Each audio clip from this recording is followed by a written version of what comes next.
de la mutation génétique BRCA2 et je raconte mon histoire dans un livre qui s'intitule Mon petit gène, ma seconde chance, pour raconter mon choix médical puisque j'ai été opérée il y a 8 ans d'une mammectomie préventive bilatérale pour échapper au cancer du sein, qui est chez nous un cancer héréditaire puisqu'il se transmet de mère en fille.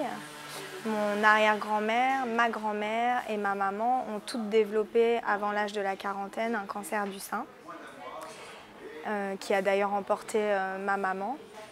Et c'est à la suite finalement de son combat pour la vie, mais aussi son combat pour nous prémunir, puisqu'elle a choisi d'abord, elle, d'être dépistée, de savoir si elle était porteuse de cette mutation génétique, BRCA2. Quand elle a su qu'elle était porteuse de cette mutation génétique, elle a voulu que nous fassions dépister avec ma sœur.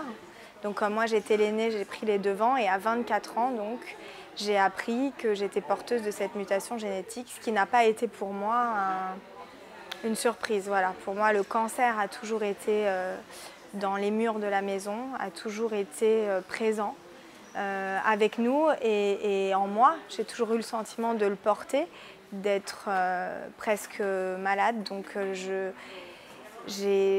ça restait quelque chose de très obsessionnel. J'avais le sentiment que ma vie allait être courte.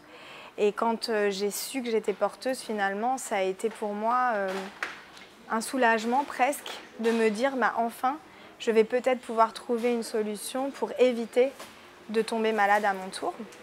Et j'ai donc démarré un autre combat en France il y a 8 ans, puisque j'étais une des premières, voire la plus jeune en France à être demandeuse d'une chirurgie préventive, puisque je souhaitais qu'on m'enlève la poitrine alors que je n'étais pas malade, pour éviter de développer ce cancer. Et c'est sans doute la plus belle décision de ma vie, mais non la moindre, puisque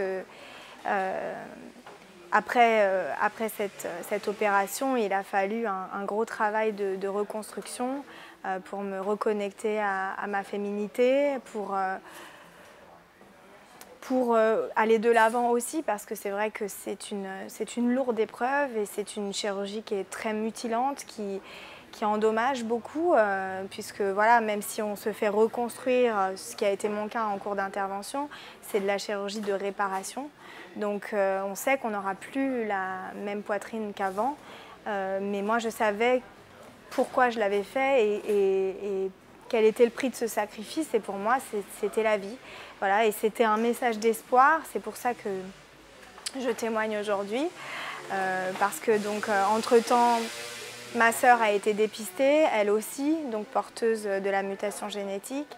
Elle a eu un cheminement différent du mien, mais elle a tout de même réussi à trouver le courage de le faire il y a 4 mois. Et je sais que pour elle, il y a 4 mois, ces choses-là étaient différentes.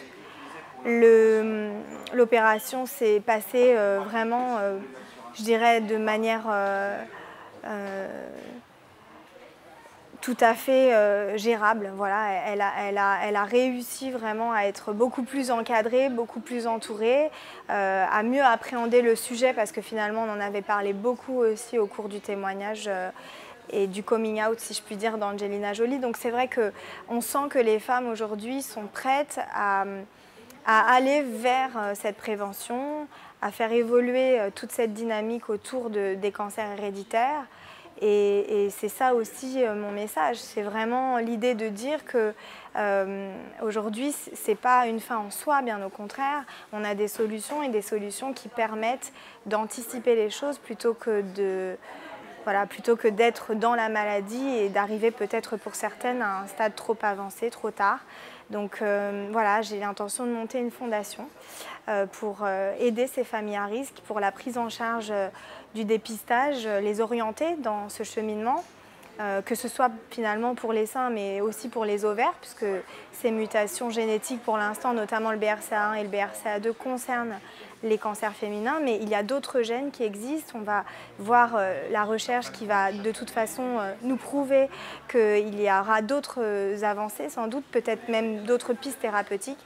Et j'ai vraiment la volonté de faire en sorte d'agir, d'accompagner et de fédérer voilà, entre elles toutes ces mutantes pour qu'on se sente moins seule. Voilà, ce qui a été mon cas il y a 8 ans parce que je me sentais toute seule et un peu démunie par rapport à tous ces sujets qui sont des sujets de santé publique.